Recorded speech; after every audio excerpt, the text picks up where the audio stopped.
எல்லோருக்கும் வணக்கம். பிஆர்ஓ அப்படின்றவங்க ஒரு படத்தோட கடைசி மக்கள் வரைக்கும் கொண்டு போய் சேர்க்குற பங்கு உங்களோடது.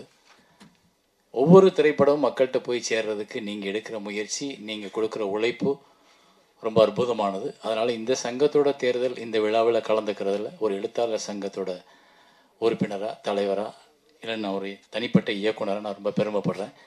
ஸோ இதிலிருந்து தேர்ந்தெடுக்கப்பட்டிருக்க தம்பி யுவராஜோட தலைமையில் இருக்கிற டீமுக்கு என்னுடைய மனப்பூர்வமான வாழ்த்துக்கள். உங்களுக்குள்ள ஒற்றுமையும் சந்தோஷமும் எப்பவும் நிலைத்து நிற்கட்டும். சங்கத்தை நல்லபடியாக பார்த்துக்குங்க. அடுத்த லெவலுக்கு சங்கத்தை கொண்டு போங்க. இது என்னோட வேண்டுகோள். அடுத்ததாக இந்த நிகழ்ச்சிக்கு மத்தியில் அமர்ந்து ரொம்ப மென்மையாக எல்லாரோடையும் நல்ல சிரிப்போட அன்போட உட்கார்ந்து அத்தனை பேர்த்துக்கும் தோழமையோடு பழகிக்கிட்டு இருக்க அமைச்சர் அவர்களுக்கு என்னுடைய வணக்கங்கள். எல்லாரும் கேட்குறாங்க, ஒவ்வொருத்தரும் ஒவ்வொரு வேண்டுகோள். ஸோ நாங்கள் எழுத்தாளர் சங்கத்துக்கு இப்போ தான் வந்திருக்கோம். எங்களோட குழு எங்களோட பொறுப்பை ஏற்று ஒன்று ஒன்றா பார்த்துக்கிட்டு இருக்கோம். எங்களுக்கும் சில கோரிக்கைகள் இருக்குது. ஆனால் அதை நாங்கள் சுயநலமாக இங்கே கேட்காம உங்கள்கிட்ட நேரடியாக கேட்டுக்கிறோம். அப்புறம் இங்கே பொதுவாக கேட்க வேண்டியது என்னென்னா, திரைத்துறையில் நிறைய பிரச்சனைகள் இருக்குது. நீங்கள் பார்க்கும்போது நாங்கள் எல்லோரும் சிரிச்சுக்கிட்டு இருக்கோம்.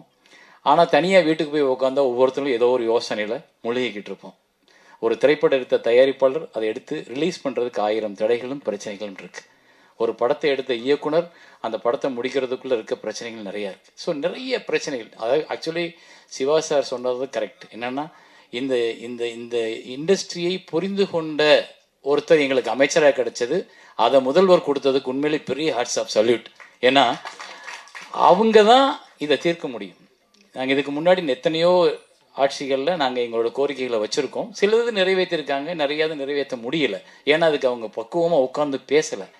இங்கே நீங்கள் எங்களுக்கு ஒரு குழு உருவாக்கி என்ன பிரச்சனைகள் இருக்குது, இதை எப்படி சால்வ் பண்ணலாம். இங்கே ஒரே நிமிஷம். இங்கே எல்லாரும் பிழைக்கணும். படம் ப்ரொடியூஸ் பண்ணும்போதே நாங்கள் வரி கட்டிடுறோம். ஆர்டிஸ்ட்லேருந்து நம்ம லொக்கேஷன்லேருந்து எல்லாத்துக்கும் வரியை கொடுத்துட்றோம். ஆனால் அந்த படத்தை ரிலீஸ் பண்ணுறதுக்கே தடுமாறும் பொழுது வரி அரசாங்கத்திற்கு போயிடுது. ஆனால் அதை எடுத்த தயாரிப்பாளரோ எடுத்த இயக்குனரோ தேங்கி நிற்கும் போது அவனுக்கு வாழ்க்கை யார் கொடுக்கறது? அப்படின்றப்போ இங்கே பிறந்த ஒவ்வொருத்தனுக்கும் வாழ உரிமை இருக்குது. அப்போ அந்த வாழ உரிமையை ஏற்படுத்தி கொடு அப்படின்னு தான் அரசாங்கத்திட்ட நாங்கள் எங்களோட வரியை செலுத்தி ஒரு சல்யூட் அடிக்கிறோம். அதுக்கு எங்களுக்கு ஒரு வாழ்க்கை வேணும். அப்படின்னா எல்லாரும் பிழைப்பதற்கான வழியை அரசு உருவாக்குவதற்கு நீங்கள் திரைத்துறைக்கு ஒரு குழுவை உருவாக்கி அதன் மூலம் ஒரு 10 நாள் 15 நாள் எங்களோட டிஸ்கஷன் பண்ணிங்கன்னா என்னென்னலாம் இருக்குது, எப்படியெல்லாம் அதை சரி பண்ணலாம். இங்கே எப்படி எல்லாரும் சார் சொன்னார்ல, இப்போ ஒரு போலீஸ்காரர் வர்றாரு, வேணான்னு சொல்கிறாரு, சல்யூட் அடிக்கிறாரு, யாரும் கேட்க மாட்டாங்க போங்கன்னு சொல்லல. அதே போல் ஒரு நாள் இங்கே திரைத்துறையில் எல்லாரும் நல்லா இருக்காங்க, எல்லாரும் பிழைக்கிறாங்க, எல்லார் படம் ஓடுது, எல்லா இயக்குனரும் நல்லா இருக்காங்க, எல்லா தயாரிப்பாளரும் வீடு இருக்குது அப்படின்ற நிலைமை வரணும்னா அது இந்த காலகட்டத்தில் நடந்தால் தான்.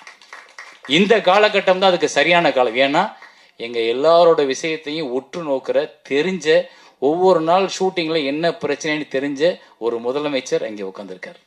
ஸோ அவர் மூலமாக தான் எங்களுக்கு இதில் விடிவு காலம் வரும்னு நாங்கள் நம்புகிறோம்.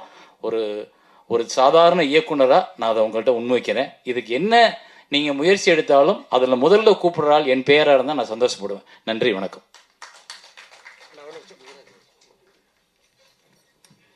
நன்றி சார். அடுத்ததாக நம்பிக்கை நட்சத்திரம், எப்போதும் சிரித்த முகம், பழகுவதற்கு மென்மையான மனிதர், நடிகர் திரு அசோக் செல்வன் அவர்களை பேச வருமாறு அன்போடு அழைக்கிறேன்.